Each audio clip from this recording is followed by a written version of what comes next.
Proclamação. O propósito é que não sejamos mais como crianças, levados de um lado para outro pelas ondas, nem jogados para cá e para lá por todo o vento de doutrina e pela astúcia e esperteza de homens que induzem ao erro. Efésios 4,14. Audiolivro Os Dons do Espírito. Percebendo e recebendo o poder sobrenatural de Deus na tua vida. Parte 4. Os dons vocais. Capítulo 12. Como julgar a profecia. No último capítulo, fiz questão de realçar que não é bíblico permitir alguém profetizar numa assembleia de crentes se tal não for submetida a um julgamento das Escrituras e ao discernimento do corpo de Cristo. Com base no que tenho visto ao longo dos anos, seria melhor não haver qualquer profecia do que havendo ela não ser verificada pelos padrões bíblicos. Neste capítulo, quero apresentar os vários padrões de julgamento que nos são apresentados para este propósito no Novo Testamento. E falem 2 ou 3 profetas, e os outros julguem. 1 Coríntios 14, 29.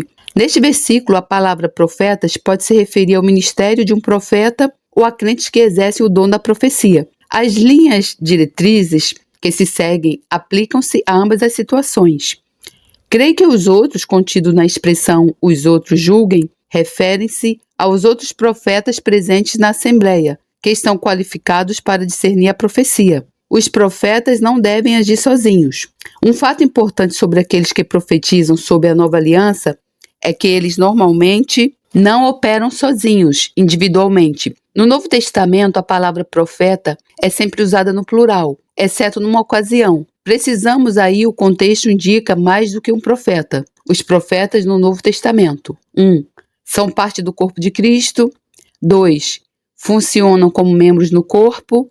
3. Estão relacionados com outros membros do corpo. Isto é, de certa forma, um contraste com o Antigo Testamento, onde encontramos um profeta como Elias, um individualista rude que se opunha à apostasia e perversidade. O Senhor teve de mostrar a Elias que ele não era o único homem fiel em Israel. No entanto, Elias exercia a função principal de intérprete de Deus, naquele tempo a nação de Israel. O conceito do Novo Testamento é o de um corpo com muitos membros, todos operando em conjunto e em conexão uns com os outros. Nenhum membro pode operar eficazmente sozinho. Os profetas na igreja, por conseguinte, ministram em grupo. Quando um está a ministrar, os outros estão a exercer julgamento ou discernimento. Paulo diz que 2 ou 3 profetas devem falar em qualquer reunião, não todos, e deixar os outros profetas discernir o que eles dizem. Um exemplo de um típico exercício de ministério profético neotestamentário pode ser visto em Atos 11, 27 a 28.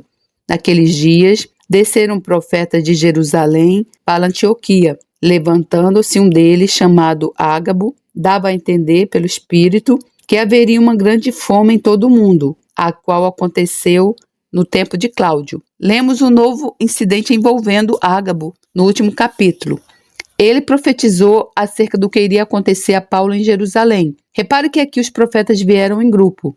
Desceram profetas de Jerusalém. Atos 11, 27. Foi dada a Ágabo a oportunidade para ministrar e ele trouxe a mensagem que Deus lhe havia dado. No entanto, ele não era um indivíduo a operar por si só.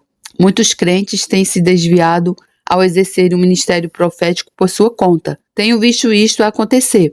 Em alguns casos, vemos as pessoas, umas mais do que as outras, a representarem-se como os únicos intérpretes de Deus a uma determinada assembleia, congregação ou grupo de oração. Isto não é só incorreto, como toda a sua atitude é completamente contrária ao espírito e propósito do Novo Testamento. Conheço uma denominação em que todas as congregações tinham um profeta de serviço que escolhia um apóstolo de serviço. Estes 2 indivíduos dirigiam toda a congregação. Repito, não existem ditadores no corpo de Cristo. Nenhum dom ou ministério é destinado a criar tal ditadura. Há uma partilha conjunta de ministério e de responsabilidade por esse ministério. A natureza do julgamento da profecia. Por esse motivo, a profecia deve ser submetida ao julgamento. Isto não significa desfazer a profecia aos pedaços, mas discernir se ela vem de Deus, se é verdadeira e se é algo que realmente devemos considerar. Paulo revelou esta verdade novamente em 1 Tessalonicenses 5, 19 a 21.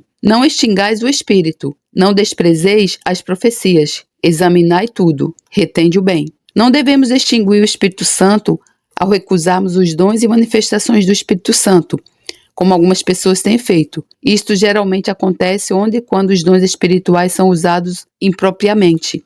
Por exemplo, conheço uma igreja na Grã-Bretanha que tem um sinal na parede do auditório principal que diz: não falar em línguas, exceto na cave. Falar em línguas era de tal forma mal usado e exagerado que eles não podiam lutar contra o problema. Então direcionaram-no para a cave. Semelhantemente, conheço uma congregação nos Estados Unidos que só permite mensagens em línguas às quintas-feiras. Podemos nos rir disto, mas na realidade é a prática de uma grande e proeminente congregação. Essas não são soluções bíblicas para o problema, apesar de ilustrarem que há um problema real que tem de ser resolvido.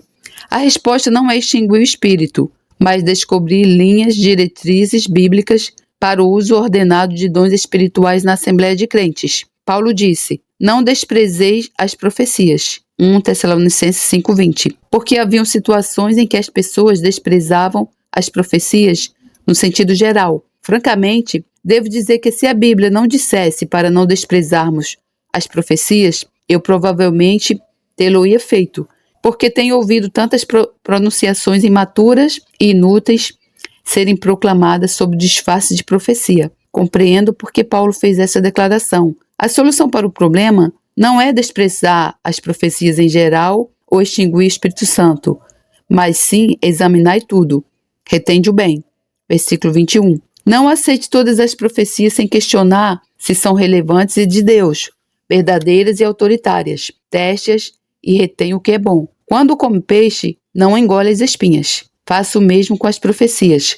Como o peixe, mas não se engaje com as espinhas. O apóstolo João falou acerca de se testar a profecia em 1 João 4:1. Amados, não creiais em todo espírito, mas provai se os espíritos vêm de Deus, porque já muitos falsos profetas têm surgido no mundo.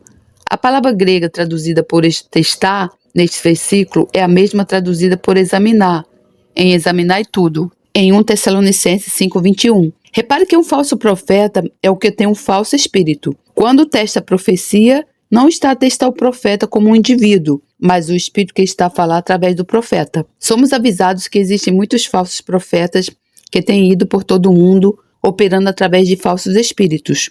Em 1 João 4:6, João delineou a separação entre o espírito da verdade e o espírito do erro. Existe o espírito do erro e ele, por vezes, tentará comunicar um erro disfarçado de profecia. Na verdade, já ouvi pessoas tentando suportar uma falsa doutrina, manipulando a profecia. Era bastante óbvio que todo o seu propósito era levar as pessoas a acreditarem numa doutrina que eles tentavam defender. Princípios práticos para testar a profecia.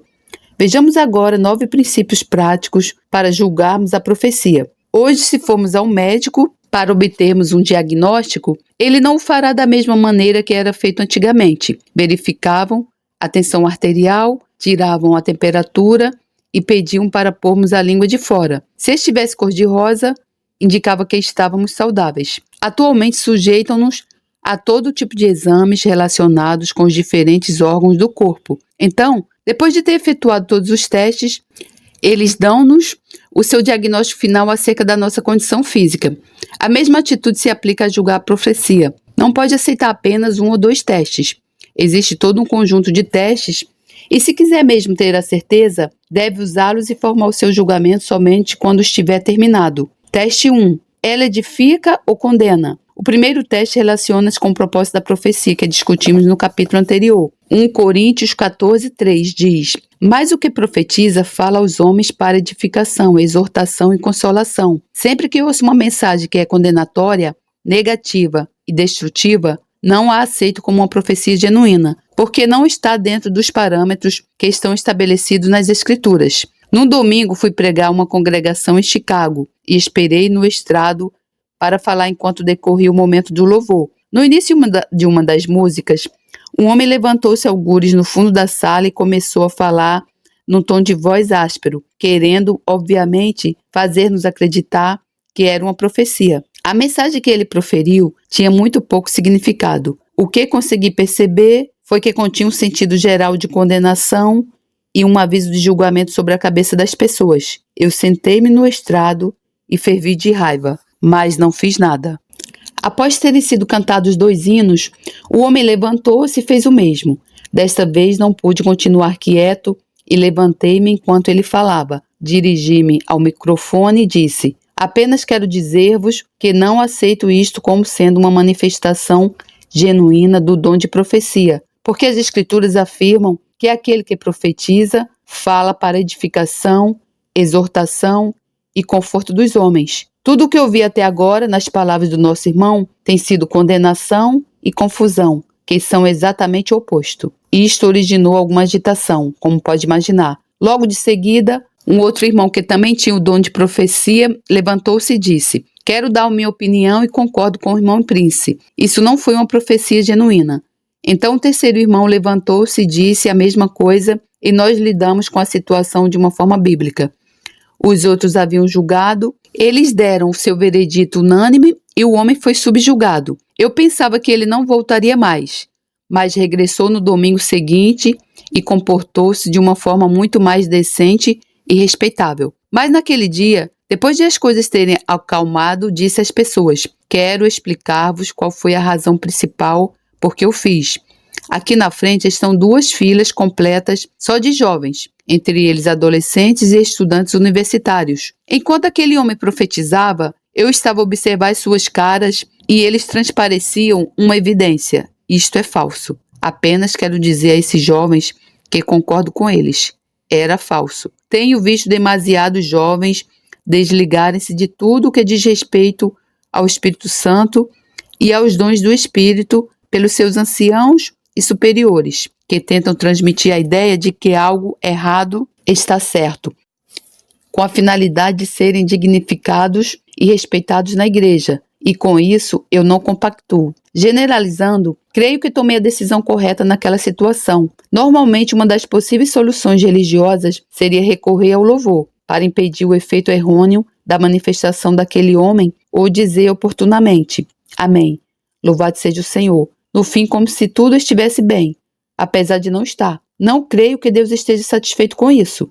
Se permitirmos o exercício de profecia, temos a obrigação imposta pelas Escrituras de também ter a operação do julgamento ou discernimento. É como se dessemos total liberdade a um jovem para conduzir um carro desportivo muito rápido, sem verificarmos a direção e os travões. Ele poderia ter um aparatoso acidente. Ao longo dos anos, tenho assistido a muitos desastres provocados pelo mau uso da profecia. Tenho visto lares desfeitos, igrejas divididas e pessoas arruinadas financeiramente e de outras formas através do uso errado da profecia. A profecia é um instrumento extremamente poderoso e, se for mal usado, pode ter como consequência a destruição das pessoas. Há um tempo em que Deus repreende e corrige o seu povo. Há um lugar para isto. Mas isso nunca é a sua palavra final. Vejamos o exemplo de Jeremias. O Senhor comissionou para ser um profeta, dizendo: antes que eu te formasse no ventre, te conheci, e antes que saísse da madre, te santifiquei. As nações te dei por profeta. Então estendeu o Senhor a sua mão, tocou-me na boca e me disse: agora pus as minhas palavras na tua boca. Vê, ponho-te hoje sobre as nações e sobre os reinos, para arrancares e derribares, para destruíres e arruinares, e para edificares e plantares. Jeremias 1, 5, 9 a 10. Há um tempo para arrancar e derrubar o que Deus não plantou. Jesus disse: toda planta que meu Pai Celestial não plantou será arrancada. Mateus 15, 13. Contudo, o principal propósito é plantar. Do mesmo modo, há um lugar para destruir e arruinar, mas o propósito final é edificar. Se nunca chegarmos ao lado positivo, não nos estamos a mover com o Espírito Santo. A sua operação com o povo de Deus é sempre boa e positiva, com o propósito de edificar. Paulo ecoou este princípio em 2 Coríntios. Ele teve de usar uma linguagem um pouco severa ao corrigir a igreja coríntia, e também teve de reivindicar a sua autoridade, que estava em questão. Após tê-lo feito, disse: pois ainda que eu me glorie um pouco mais a respeito da nossa autoridade, a qual o Senhor nos deu para edificação, e não para a vossa destruição, não me envergonharei. 2 Coríntios 10, 8. Repare que a autoridade dada a Paulo como um apóstolo era para edificação e não para destruição. No capítulo posterior, Paulo usou uma linguagem paralela. Portanto, escreva estas coisas estando ausente, para que, estando presente, não use de rigor, segundo o poder que o Senhor me deu para edificação, e não para destruição. 2 Coríntios 13:10. Temos que ter em conta que o Espírito Santo usará a convicção na nossa correção, mas há uma grande diferença entre condenação e convicção. Há uma grande diferença entre condenação e convicção. A convicção é específica. Se disse uma mentira ou roubou dinheiro, ele convencê-lo-á de que terá que emendar-se, devolver o que roubou e pedir perdão. A convicção nunca é vaga ou obscura. Ela mostra-nos sempre especificamente o que devemos fazer. A condenação será vaga. Se desmascarar uma das acusações do diabo, ele avançará logo de seguida com mais 2. Se desmascarar essas 2, ele fará surgir mais 4. Sempre que entra na área da condenação, está fora da operação do Espírito Santo e está a deixar que o diabo brinque consigo como um gato brinca com um rato. Infelizmente, por vezes, são os pregadores ou as pessoas que afirmam ser ministros que fazem esse trabalho do diabo no lugar dele. Teste 2. Ela está de acordo com as Escrituras? O segundo teste é perceber se a profecia está de acordo com as Escrituras. Esse teste bíblico é muito importante. A segunda carta a Timóteo 3,16 diz: toda a Escritura é divinamente inspirada e proveitosa para ensinar, para repreender, para corrigir, para instruir em justiça. A autoridade por detrás de todas as Escrituras é o Espírito Santo, e ele nunca se contradiz. Assim sendo, qualquer profecia nunca será oposta à palavra ou espírito das Escrituras. Paulo escreveu em relação à consistência da palavra de Deus quando declarou: ora, deliberando isto, usei de leviandade? Ou o que delibero, o delibero segundo a carne, para que haja em mim o sim, sim e o não, não. Antes, como Deus é fiel, a nossa palavra para convosco não é sim, não. Pois o Filho de Deus, Jesus Cristo, que entre vós foi pregado por nós, isto é, por mim, Silvano e Timóteo, não foi sim e não, mas nele houve sim. Pois quantas promessas há de Deus, tem nele o sim e por ele o amém, para a glória de Deus por nosso intermédio. 2 Coríntios 1, 17-20. Por outras palavras, Deus não diz uma coisa hoje e outra amanhã. Essas palavras de Isaías também se podem aplicar no teste bíblico das profecias. Quando vos disserem, consultai os médiuns e os feiticeiros, que chilreiam e murmuram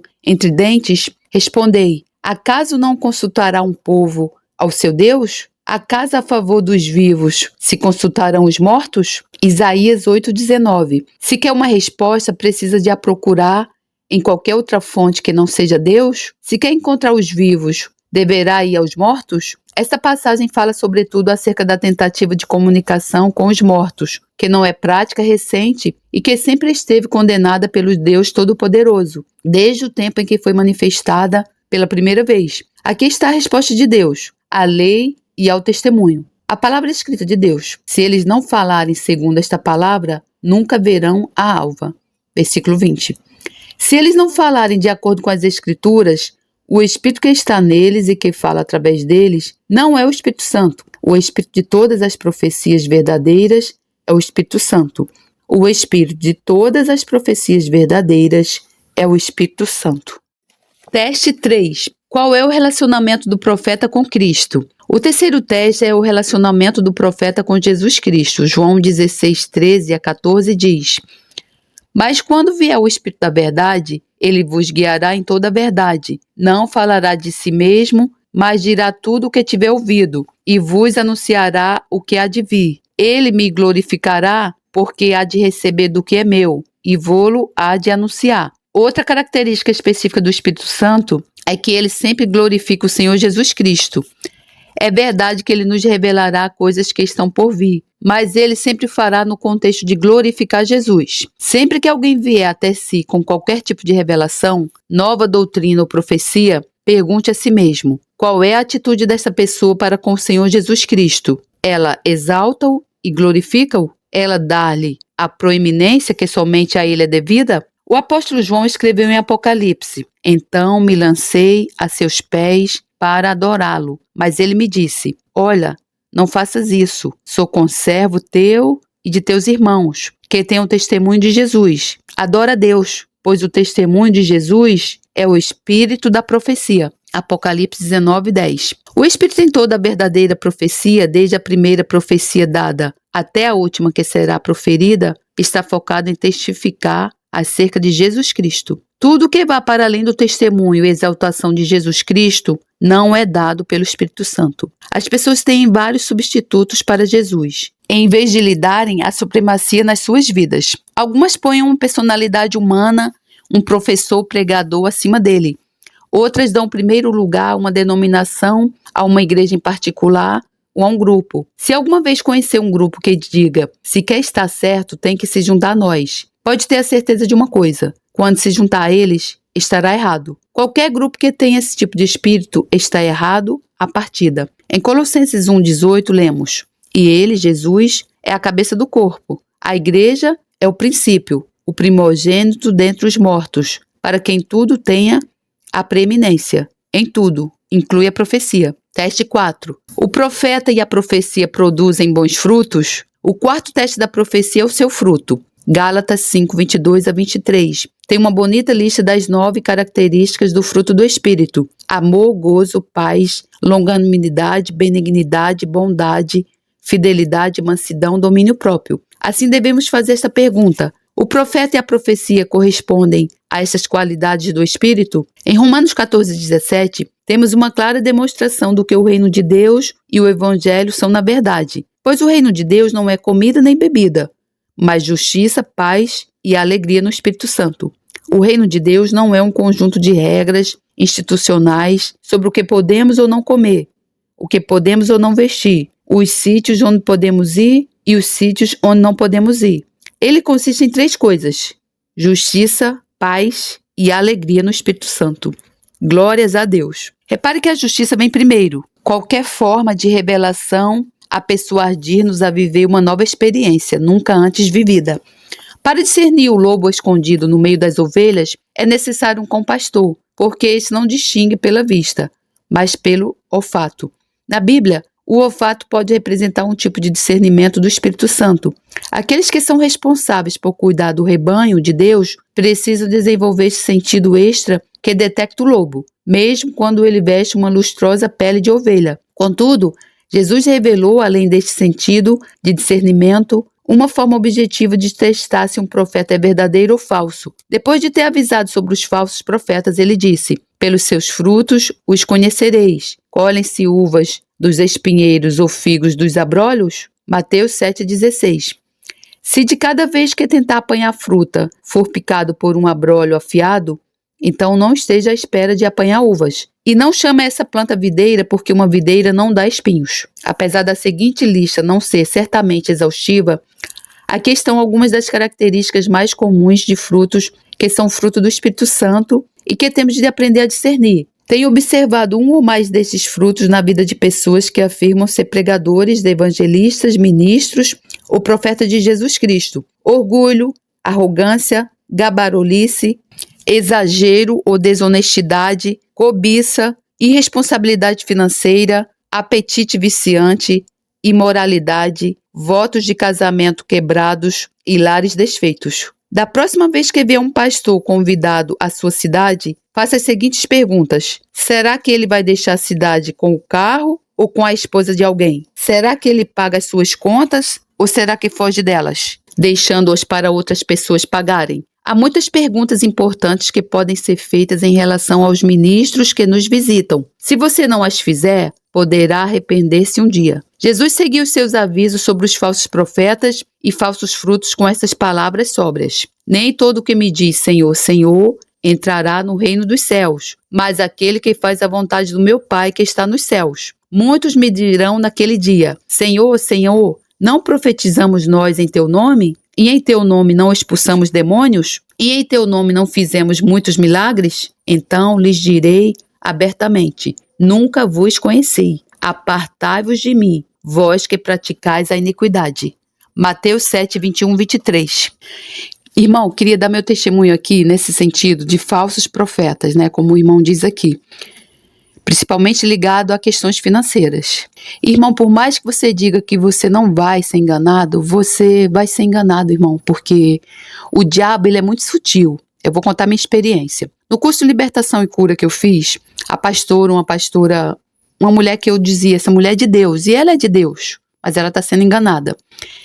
Ela, no final do curso, no terceiro dia ou segundo dia, eu não lembro bem, depois que ela fala sobre todos os nossos pecados, e você, quando descobre que você está no pecado, e você vê o tanto pecado que você cometeu, da tua família, você fica meio que desesperado, né? Porque antes você é uma pessoa cega espiritualmente, né? Porque as coisas espirituais, a Bíblia diz que você só discerne espiritualmente. Então essa pastora, ela fala sobre oferta de remissão, ou oferta alçada. Irmão, isso não existe na Bíblia.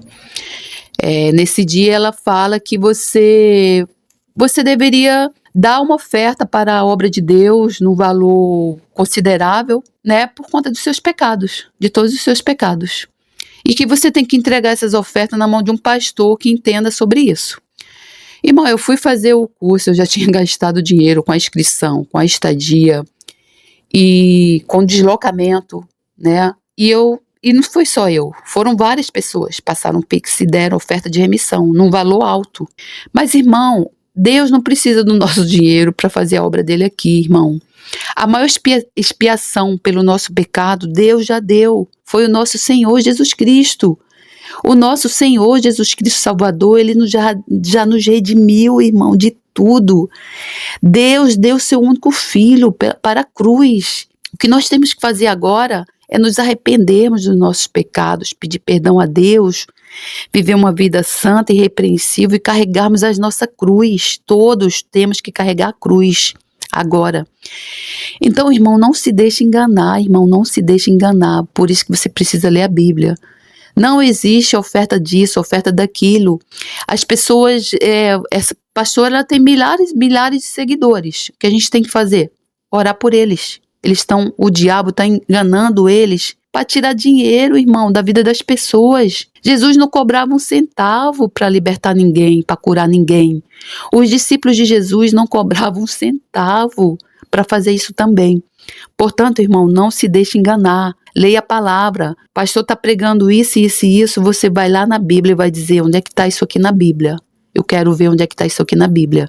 Irmão, não se deixe enganar, em nome do Senhor Jesus. Lembre-se da diferença entre os dons e o fruto, entre ser dado um dom e desenvolver o caráter de Cristo ao longo do tempo. É possível expulsar-se demônios no nome de Jesus e levar-se uma vida errante. É possível profetizar-se e levar-se uma vida errante. É possível realizar-se milagres e estar-se a viver com a mulher do próximo, desencaminhar dinheiro ou dizer mentiras. É tudo isso que eu falei agora há pouco, viu, irmão? A pessoa faz tudo isso e ainda expulsa demônios. Conheço pessoas que fizeram o que o estão a fazer. A autoridade está no nome de Jesus e na fé. E Deus comprometeu-se a agir sempre que alguém faz alguma coisa com fé e no nome de Jesus. Por conseguinte, o fato de uma pessoa profetizar, pregar, expulsar demônios e operar milagres não prova que ela está a levar uma vida reta. Só há uma evidência segura de que uma pessoa vive retamente. A constatação de que ela, na verdade, vive retamente. As pessoas que não vivem retamente não vão para o céu. É tão simples quanto isto. Temos permitido que muitos sentimentalismos e pensamentos vagos obscureçam este assunto. O apóstolo Pedro avisou acerca dos falsos mestres na sua segunda epístola. Mas estes, como animais irracionais, que seguem a natureza, feitos para serem presos e mortos, blasfemando do que não entendem, perecerão na sua corrupção, receberão a paga da injustiça. Tais homens têm prazer na luxúria à luz do dia, são nódoas e máculas, deleitando-se em suas mistificações, quando se banqueteiam convosco. Têm os olhos cheios de adultério e são insaciáveis no pecado. Engodam as almas inconstantes. Têm um coração exercitado na ganância. São filhos da maldição. Eles, deixando o caminho direito, desviaram-se, tendo seguido o caminho de Balaão, filho de Beor, que amou o prêmio da injustiça. Meu Deus, como a palavra de Deus, como ama a tua palavra, Senhor. Tá aqui, irmão, tá tudo aqui na palavra de Deus, irmão. Tem tudo que você imaginar, tem. 2 Pedro 2, 12 a 15. Os falsos mestres frequentam as festas dos cristãos e até podem tomar parte da ceia do Senhor, mas são impuros e perversos. É impressionante como as pessoas numa congregação engolem qualquer tipo de mentira. Você não pensaria que as pessoas pudessem acreditar nas coisas em que acreditam. Elas acreditam em tudo menos na verdade. É assim mesmo. Elas acreditam em tudo menos na verdade. E a verdade está na Bíblia. É por isso que você tem que buscar na Bíblia, irmão. Você não pode escutar um pregador, por mais seguidores que ele tem, ele pode ter o mundo todo de seguidores, irmão. Aí é que você tem que ficar de olhos abertos. Aí é que você tem que ir. Irmão, você não pode, eu já falei isso, irmão. Eu deixo de comer, eu deixo de beber, mas a Bíblia eu não deixo de ler mais. Em nome do Senhor Jesus. Nunca deixe de ler a sua Bíblia, irmão. Não confie no homem. Maldito o homem que confia no outro. Pedro disse que esses supostos mestres têm corações exercitados na ganância e seguem o caminho de Balaão. Por outras palavras, eles estão atrás de dinheiro. Este foi o problema de Balaão. Não foi Balaão um profeta? Sim. Se lermos Números 23, 25, não creio que encontraremos profecias mais belas na Bíblia do que as que saíram da boca de Balaão. No entanto, o seu coração não estava no sítio certo. Meu Deus do céu, está assim mesmo. Esse livro foi o último livro que o Derek Prince escreveu. Ele morreu em 2003. Nós estamos agora em 2024. Irmão, preste atenção ao tanto de falsos profetas que estão aí nas redes sociais, no YouTube, pedindo dinheiro, inventando coisas, irmão, para tirar dinheiro. Tirar dinheiro dos crentes, das pessoas que chegam a Deus, às vezes cheias de dívidas financeiras. Eu mesma estava assim, cheia de dívida, irmão. Você, quando está no mundo, nas trevas, pegando o seu dinheiro que Deus te dá e usando nas trevas, porque o mundo espiritual existe, ele é real, você pega o dinheiro que Deus te dá, porque tudo que nós temos vem de Deus. É Deus que nos coloca nas mãos. Você pega aquele dinheiro para fumar maconha, comprar bebida alcoólica, jogar no bicho, sei lá, pagar mapa astral, eu fiz mapa astral, eu fiz constelação familiar. Você pega o dinheiro, irmão, que Deus te deu, em vez de ajudar na obra do Senhor, investir no reino de Deus, você investe nas trevas. Irmão, você traz trevas para tua vida financeira. Minha vida financeira estava assim, cheia de dívida, uma dívida atrás da outra. Meu dinheiro não dava para nada. Porque quando você investe seu dinheiro nas trevas, você vai trazer trevas para a tua vida financeira. Então, irmão, preste atenção, irmão, como é que está o mundo. Não se deixe enganar, irmão, não se deixe enganar. Irmão, eu cheia de dívida, dando oferta de remissão. Irmão, você sabe o que a palavra de Deus diz sobre as dívidas? Aquele que pega emprestado é escravo do que empresta. E que nós não devemos dever nada a ninguém, a não ser o amor. Então, irmão, se você está cheio de dívida, no cartão de crédito, todo tipo de dívida, irmão, não importa. Irmão, se livra dessas dívidas. Você vai agradar muito mais a Deus se você se livrar dessas dívidas, se você não fizer mais dívidas. E do seu dinheiro que Deus permite chegar às tuas mãos, que não é seu, é dele, porque tudo é dele, para ele, porque dele são todas as coisas, você dá o dízimo para a casa do Senhor, para o tesouro, para a casa do Senhor, você oferta, né? Mas a palavra de Deus diz que você, antes de dar o dízimo, o que ele quer mesmo é que nós tenhamos uma vida santa. Apresentai os vossos corpos santos e irrepreensíveis como sacrifício vivo. E você oferta, mas antes de você dar a oferta, a palavra de Deus diz para você ir lá se reconciliar com o teu irmão. Ele não quer o teu dinheiro, irmão. Deus não precisa do nosso dinheiro para fazer o que ele tem que fazer aqui na terra. Porque Jesus já fez tudo que tinha para fazer. Jesus já foi para a cruz, Jesus reina, ele está vivo. Ele não precisa do nosso dinheiro. O que ele quer é a nossa santidade, a nossa vida no altar do Senhor. É isso que ele quer, irmão. Ele quer a nossa vida no altar do Senhor. Uma vida santa e irrepreensível. Porque quando você fecha as portas para o pecado, você vai dar o dízimo, irmão, com a maior satisfação da vida. Você vai dar o dízimo alegre, feliz, cantando. Você vai ofertar alegre, feliz, cantando.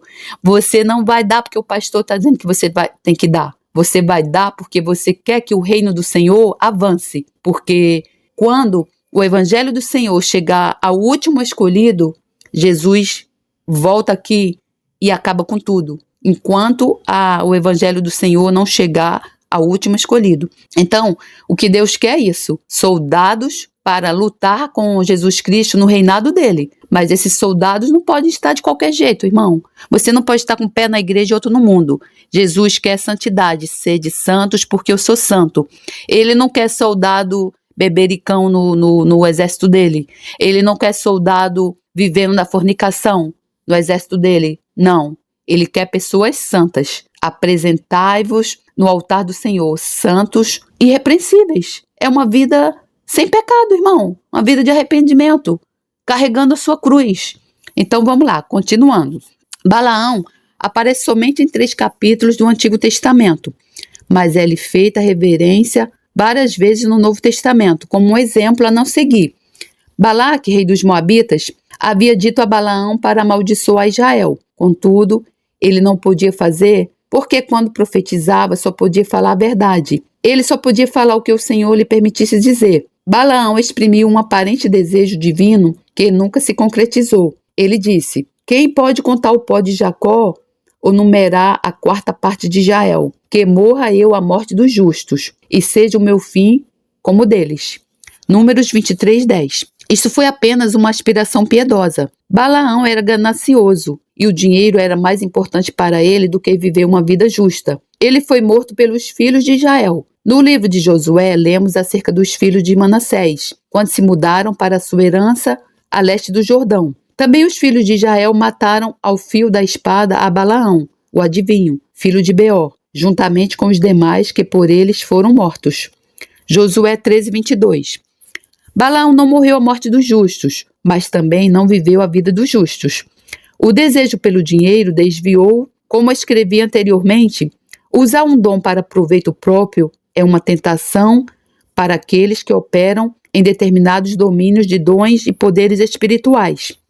Temos de ter sempre em consideração o caráter e os frutos de um profeta quando avaliamos a profecia e os seus efeitos. Considere o caráter e o fruto de um profeta quando avaliar a profecia e os seus efeitos. E um acréscimo que eu gostaria de fazer é que eu já li muitos livros desse homem de Deus, né? Se você não sabe, as fitas de vídeo dele já rodaram metade do planeta Terra, metade. Ele é um homem que Deus usou tremendamente.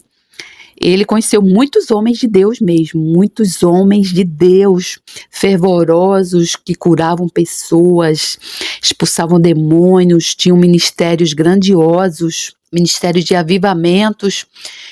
E ele disse que o maior pecado dessas pessoas foram quando eles se desviaram, né, para o orgulho, assim como Satanás se orgulhou e tentou tomar o lugar de Deus, e o dinheiro e a cobiça. Porque a palavra de Deus diz que o amor ao dinheiro é raiz de todo mal. Então, irmão, esses homens caíram, e caíram feio. Muitos deles morreram em acidentes, lembro que é de um helicóptero cair, outro de avião, outro morreu largado e sozinho, outro morreu no vício.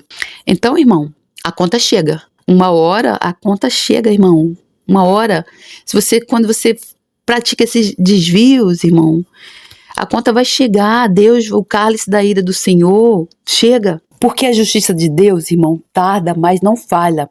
Você imagina se a conta chega para o ímpio, né, que não conhece a palavra. Imagina um homem que conhece a palavra, sabe que está praticando o pecado, sabe que está enganando os irmãos, as ovelhas do Senhor. A conta vai chegar, irmão.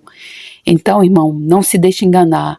Leia a Bíblia, irmão. Não confie no homem, irmão. Leia a palavra de Deus. Ela é a sua bússola. É por isso, irmão, que o Salmo diz que a palavra de Deus é lâmpada para os nossos pés e luz para os nossos caminhos.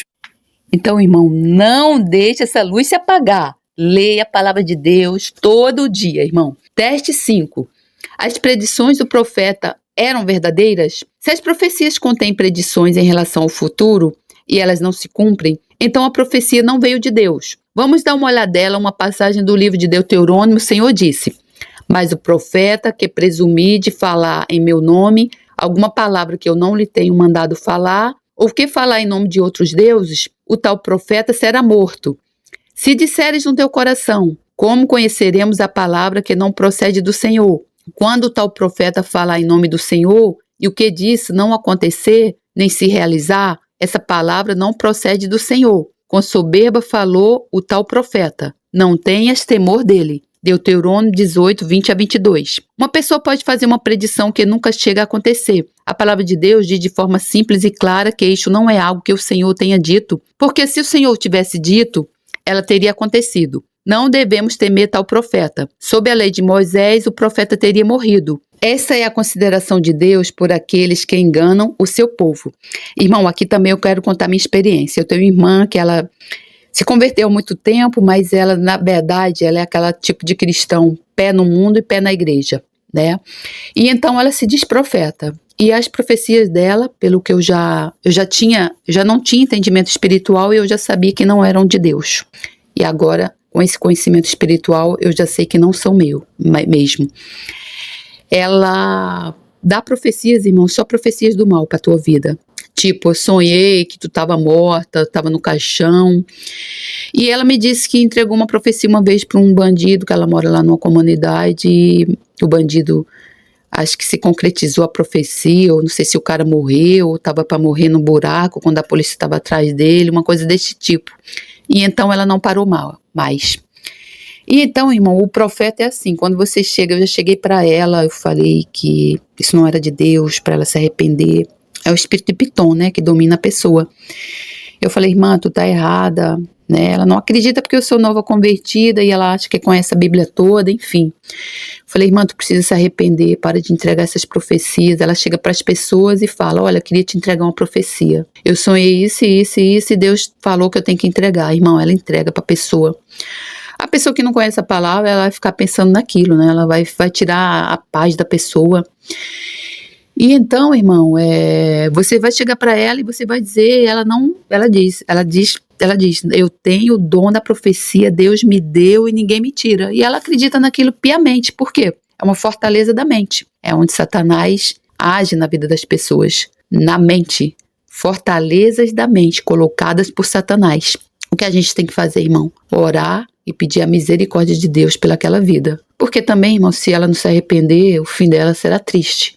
E hoje em dia a gente vê muita gente assim, profeta, entregando profecias do mal e não acorda para a vida. Irmão, se você tá aí, irmão, nessa vida de engano, essas fortalezas da mente, em nome do Senhor Jesus, eu peço que Deus quebre todas essas fortalezas da sua mente e que você conheça a verdade, porque ela liberta, irmão, liberta. Continuando. Devemos compreender que uma pessoa que profetiza pode cair em erro ao passar dos limites do seu dom. Ela começa bem, mas depois vai longe demais. Paulo escreveu, temos diferentes dons segundo a graça que nos é dada. Se é profecia, seja ela segundo a medida da fé. Romanos 12, 6. As pessoas podem começar a profetizar no espírito, depois ficar excitadas, embadecidas, entusiasmadas e além do que o espírito lhes deu. Conheci alguns casos assim. A vontade das pessoas não era enganar os outros. Elas não eram falsos profetas, mas deixaram para trás o espírito e voltaram à carne. Deus dá-nos um alerta acerca disto. Antes de Paulo ter falado sobre profetizar na medida da fé, ele escreveu, pois pela graça que me é dada, digo a cada um dentre vós que não saiba mais do que convém saber. Não se embadeça, mas que saiba com moderação, conforme a medida da fé que Deus repartiu a cada um. Versículo 3. Você pode operar perfeitamente na medida da fé que Deus lhe deu. No entanto, se ultrapassar essa medida de fé, deixa de operar no espírito e passa a operar na sua própria vontade e personalidade carnal. Teste 6. A profecia promove obediência a Deus? Este teste é essencial, porque o quinto teste diz que se a profecia não se cumprir, estamos a lidar com um falso profeta. Por conseguinte, podemos facilmente concluir que se o que o profeta diz se cumprir, ele deve ser um verdadeiro profeta. Contudo, não é necessariamente sempre assim. Mesmo se a profecia contiver predições corretas ou revelações sobrenaturais, ela não é de Deus se o seu efeito for a promoção da desobediência a Deus e às Escrituras. Somos avisados em relação a isto em Deuteronômio. Quando um profeta ou um sonhador se levantar no meio de ti, e te der um sinal ou prodígio, e sucedeu tal sinal ou prodígio, de que te houver falado e disser: vamos após outros deuses que não conheceste e sirvamo-los, não ouvirás as palavras daquele profeta ou sonhador. O Senhor vosso Deus vos prova para saber se amais o Senhor vosso Deus de todo o vosso coração e de toda a vossa alma. Andareis após o Senhor vosso Deus e a ele temereis. Os seus mandamentos guardareis, a sua voz ouvireis, a ele servireis e a ele vos achegareis. Aquele profeta ou sonhador será morto, porque falou rebeldia contra o Senhor vosso Deus, que vos tirou da terra do Egito e vos resgatou da casa da servidão, para vos apartar do caminho que vos ordenou o Senhor vosso Deus, para andardes nele. Assim tirareis o mal do meio de ti. Deuteronômio 13, 1-5. Nessa passagem, um homem deu um sinal sobrenatural e ele cumpriu-se. Contudo, ele era um falso profeta, um servo de Satanás, desviando as pessoas de Deus da sua obediência a ele. Assisti algo semelhante na África. Numa determinada aldeia, 2 famílias contendiam, o que é bastante comum. Uma delas dirigiu-se ao feiticeiro e pediu-lhe para fazer um feitiço contra a outra família. Tendo-lhe pago com uma cabra, ele fez o feitiço e disse que numa certa noite um chacal uivaria à meia-noite. Quando isso acontecesse, o filho mais novo da outra família morreria. Sabe o que aconteceu? O chacal uivou e o bebê morreu. Aconteceu exatamente como dissera. Tinha feito uma predição sobrenatural verdadeira, mas não era um servo de Deus. Mesmo apesar de ter concretizado, ele era um servo de Satanás. Irmão, quero dar um ensino para você aqui que eu aprendi com esse homem de Deus, onde ele ensina a você a reprimir uma profecia. Você vai estar num lugar, às vezes você está num lugar mal, você separou, você está brigando com a sua família, não sei. O mal, ele sabe que você está precisando de uma palavra. Ele vai usar uma palavra, essa pessoa vai chegar para você e vai falar assim: olha, Deus está falando isso e isso para você. E você, irmão, você vai estar num estado espiritual tão caído que você, ou mesmo não, e você vai aceitar aquela profecia, porque você era exatamente aquilo que você queria escutar. Então ele ensina que certa vez ele estava num lugar pregando e chegou uma profeta no lugar, eu não lembro bem, mas que entregou uma profecia do mal para ele. Acho que ele sofreu um acidente de carro. Foi isso. E aí ele falou assim: eu repreendo em nome do Senhor Jesus. Então, irmão, não se deixe enganar, irmão. O diabo, ele é muito sutil, ele usa as pessoas. Lembre-se que a nossa luta não é contra a carne. Você não vai ficar com raiva da pessoa, porque a nossa luta não é contra a carne. Nossa luta é contra os principados e potestades nas regiões celestiais. Então o diabo, ele é estrategista, irmão. Tenha em mente que ele era um anjo do Senhor com poderes. Ele conhece a Bíblia toda. Então, irmão, ele é estrategista. Para te fazer cair, ele vai usar aquela pessoa que aquele pastor de Deus mesmo, que você diz assim, homem de Deus, ele vai usar aquela pessoa, irmão, para te entregar a profecia falsa. Não aceite, irmão, em nome do Senhor Jesus, não aceite profecias, irmão, sem antes orar a Deus. A pessoa chegou, entregou a profecia para você, nunca fale amém, irmão. Em nome do Senhor Jesus, irmão, nunca fale amém. O mundo espiritual, ele é movido, irmão, por palavras. Por isso que Salomão diz que morte e vida estão no poder da língua. Aquele que a domina come do seu fruto. O mundo espiritual, irmão, ele é movido por palavras. A palavra no mundo espiritual é como uma flecha. Uma vez que ela foi lançada, ela não tem mais volta, irmão. Não tem tempo, não tem volta. Então, irmão, uma pessoa chega entregando uma profecia para você. Você não vai dizer amém de jeito nenhum, irmão. Você vai baixar a cabeça, você vai para a tua casa, você vai ajoelhar, vai orar ao Espírito Santo de Deus e ele vai mostrar.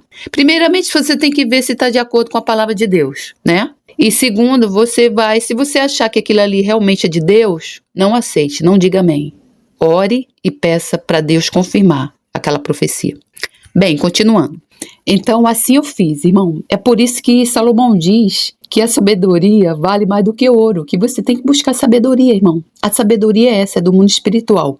Então, a minha irmã chegou aqui para me entregar uma profecia. A gente já estava há um tempo sem se ver E ela chegou para me entregar uma profecia, e era uma profecia do mal, e ela queria porque queria falar, irmão, ela estava com coceira na língua.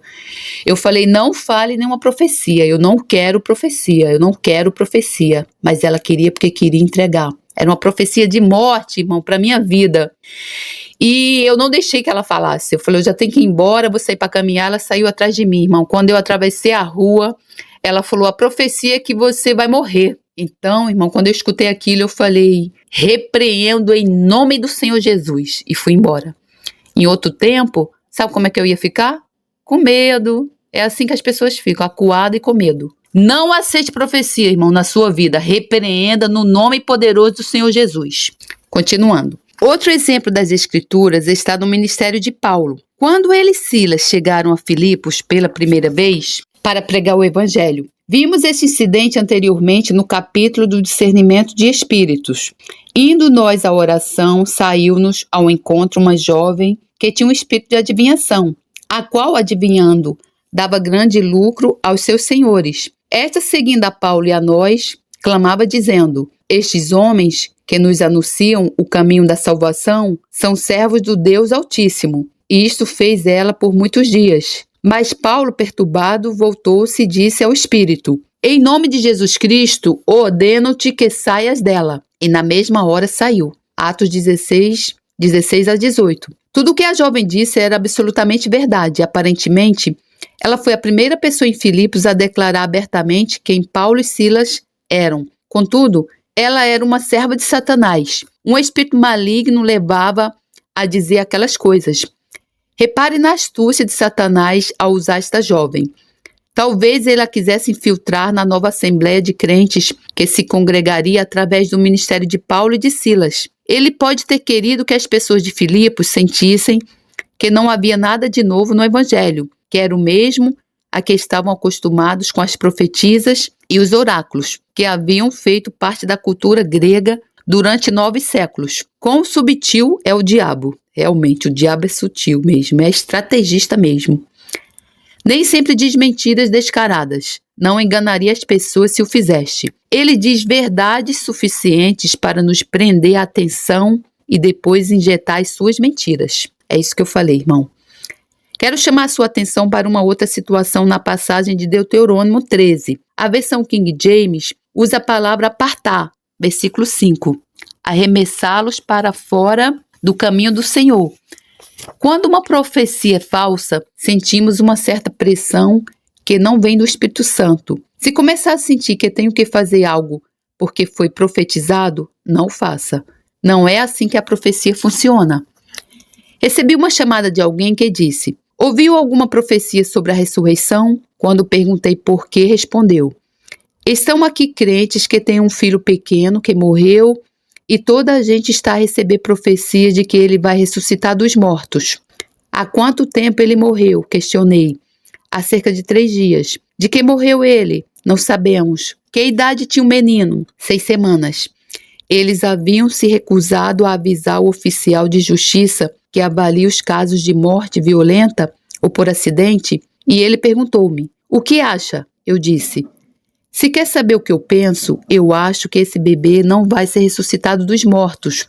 Aquilo que eu sinto em vocês é um tipo de pressão que não é a pressão do Espírito Santo. Estão todos sob pressão. Levem as coisas devagar, tenham muito cuidado. Não ouvi mais nada. Garanto-lhe que a primeira coisa que eles teriam feito se o bebê tivesse sido ressuscitado seria pegar no telefone e ligar-me. Isso aconteceu entre pessoas batizadas no Espírito que procuravam fazer a vontade de Deus e ser espirituais. Como é evidente, simpatizamos com quem perdeu um bebê, mas esse é o tipo de pressão a que me refiro. Senti essa pressão na minha própria vida. Se alguma vez estiver sob esse tipo de pressão, carregue no travão, saia do carro e descubra o que tem estado a guiar, porque não é o Espírito Santo de Deus. Teste 7. A profecia traz liberdade e paz? Paulo escreveu em 2 Coríntios 3,17, ora, o Senhor é o Espírito, e onde está o Espírito do Senhor, aí há liberdade. Os excetos seguintes ensinam 3 coisas que não são produtos do Espírito Santo, pois não recebestes o espírito de escravidão para outra vez estardes em temor, mas recebestes o espírito de adoração, pelo qual clamamos. Abba, Pai. Romanos 8,15. Pois Deus não é Deus de confusão, senão de paz. 1 Coríntios 14:33. Porque Deus não nos deu o espírito de timidez, mas de poder, de amor e de moderação. 2 Timóteo 1,7.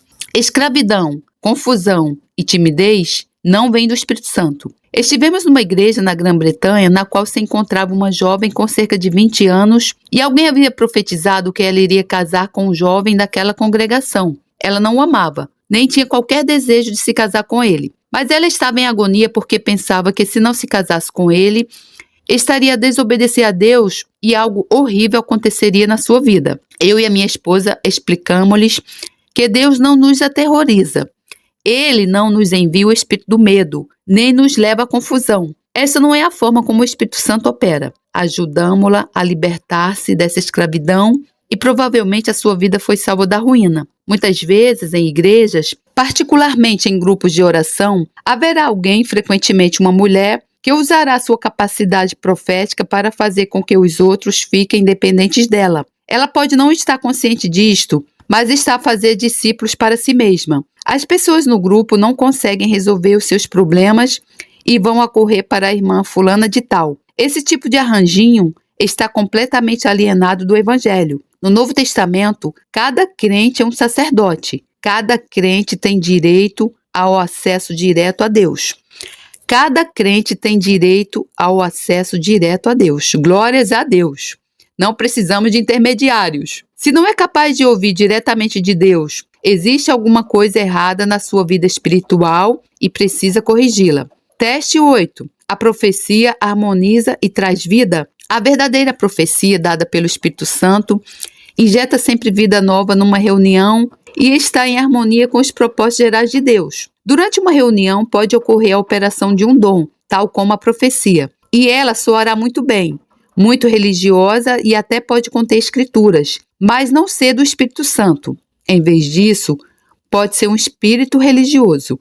O seguinte exemplo diz respeito à interpretação de línguas, mas o mesmo princípio se aplica à profecia. Estava a ensinar acerca dos dons do Espírito numa convenção para homens e mulheres de negócios e realçava a responsabilidade da pessoa que liderava a reunião de tomar o controle, caso alguma coisa corresse mal. Eu tinha acabado de falar e ainda não tinha descido do estrado, quando uma mulher fez uma bela e ungida pronunciação numa língua. Esperamos pela interpretação. O homem levantou-se e deu o que ele, obviamente, queria que acreditássemos ser a interpretação. Era tudo bíblico, tal como, nos últimos dias, diz Deus, do meu espírito derramarei sobre toda a carne, e assim por diante. Posso dar as referências bíblicas para tudo o que ele estava a dizer. No entanto, foi algo insípido e morto. Não tinha qualquer vida e não estava em harmonia com a movimentação de Deus naquela reunião. Quando ele terminou, pensei, o que faço agora?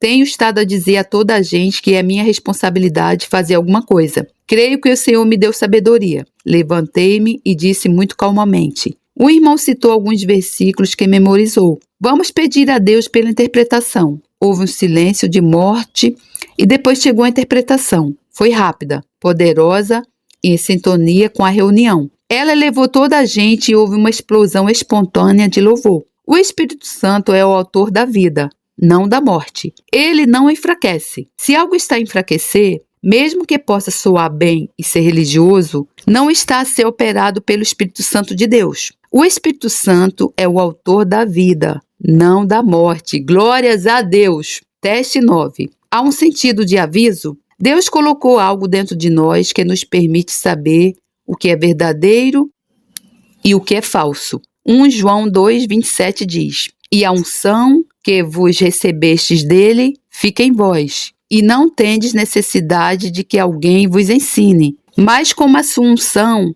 vos ensina todas as coisas, e é verdadeira e não é mentira, como ela vos ensinou, assim nele permanecei. A unção não é o mesmo que o batismo no Espírito Santo. É o andar no Espírito, depois de ter sido batizado no Espírito. Quando anda no Espírito, há algo dentro de si que dá testemunho da verdade e rejeita o que é falso. Quando está numa reunião em que os dons começam a operar, preste atenção à unção dentro de si. Algumas pessoas chegam a ter dores no peito quando há algo falso. Se tiver um tal aviso de Deus, não se levante e diga: aquela pessoa é um falso profeta. Só irá ter problemas porque vai acabar por discutir. Uma pessoa dirá acreditar que o que está a profetizar está certo e outra dirá que não. Este teste final é subjetivo. Enquanto os outros 8 são objetivos e não pode lidar com assuntos na congregação com base em testes subjetivos. Este teste tem o propósito de o avisar individualmente. O que fazer? Se for avisado pessoalmente pelo Espírito Santo de que há algo de errado, deixe-se ficar sentado e comece a examinar com os outros 8 testes. Se a pessoa estiver errada, um ou mais dos outros testes demonstrá-lo-ão. Por conseguinte, estes 9 testes para julgar a profecia permitem que os crentes operem este dom em liberdade, com proteção e na plenitude do Espírito Santo de Deus. Glórias a Deus, louvado seja o meu Senhor Jesus, obrigada a Deus por mais esse ensino. Ensino abençoador, libertador e um ensino sábio. Querido irmão, querida irmã, o que você achou, irmão, desse ensino?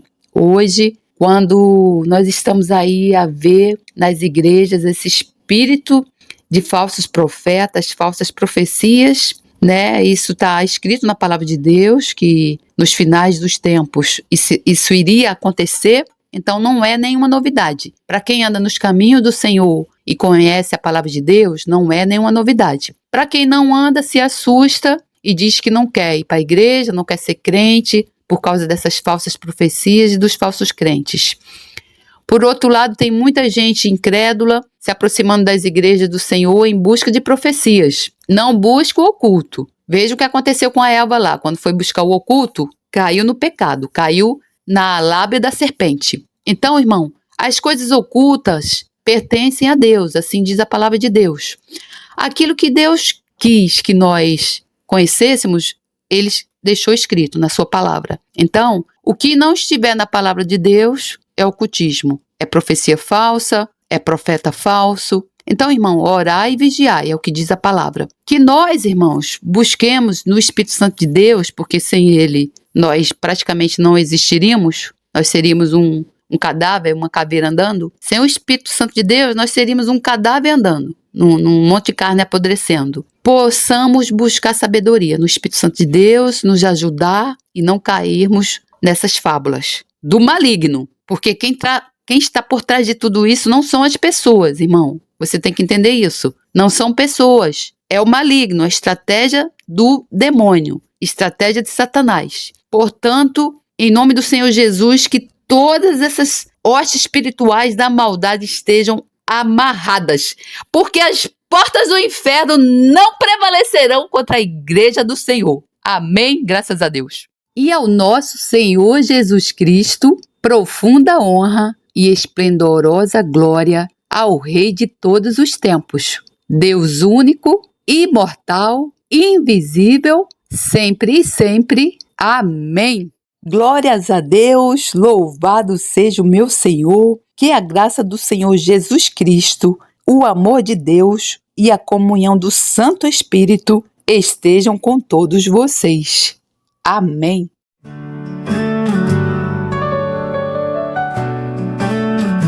Poderoso,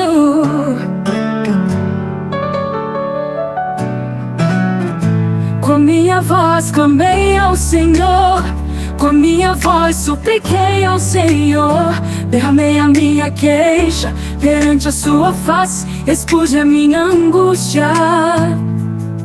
Quando meu espírito estava angustiado em mim, então conheceste a minha vereda, no caminho em que eu andava.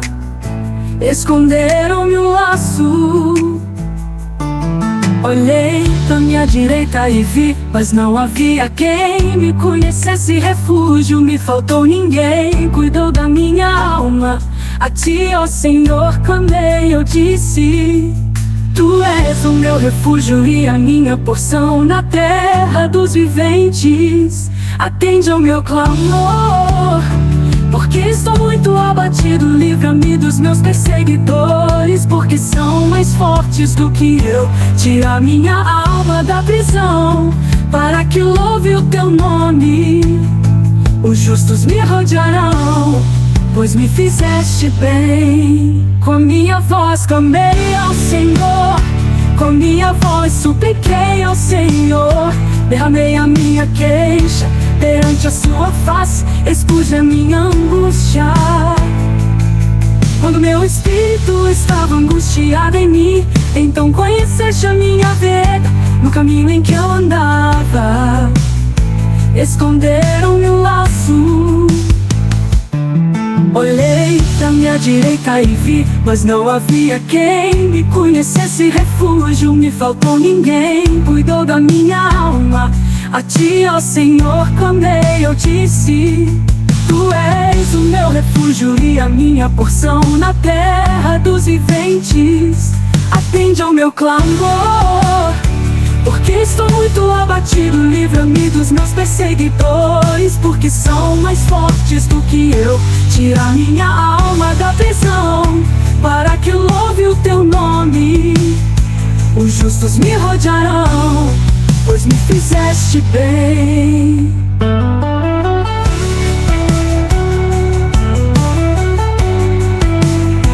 Com minha voz clamei ao Senhor, com minha voz supliquei ao Senhor. Derramei a minha queixa perante a sua face, expus a minha angústia. Quando meu espírito estava angustiado em mim, então conheceste a minha vereda. No caminho em que eu andava, esconderam-me um laço.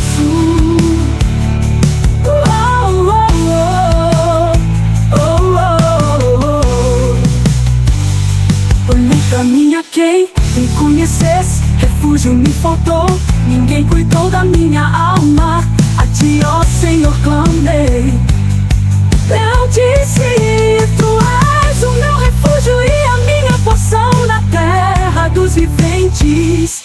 Atende ao meu clamor, porque estou muito abatido. Livra-me dos meus perseguidores, porque são mais fortes do que eu. Tira minha alma da prisão, para que louve o teu nome.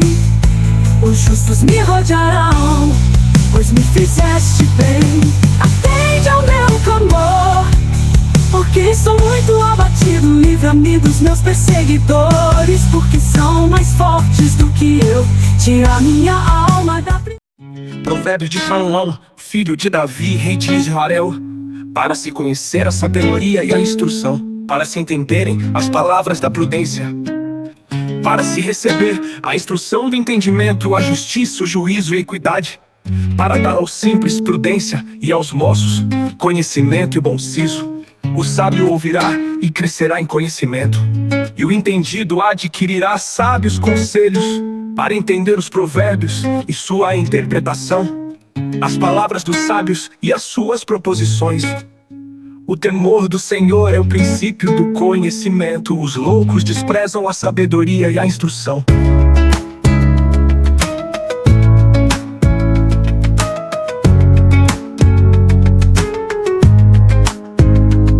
Filho meu, ouve a instrução de teu pai, e não deixes o ensinamento de tua mãe, porque serão como diadema gracioso em tua cabeça e colares ao teu pescoço. Filho meu, se os pecadores procuram te atrair com agrados, não aceites. Se disserem vem conosco a tocaias de sangue, embosquemos o inocente sem motivo, traguemo-los vivos como a sepultura, inteiros como os que descem a cova. Acharemos toda sorte de bens preciosos, encheremos as nossas casas de despojos.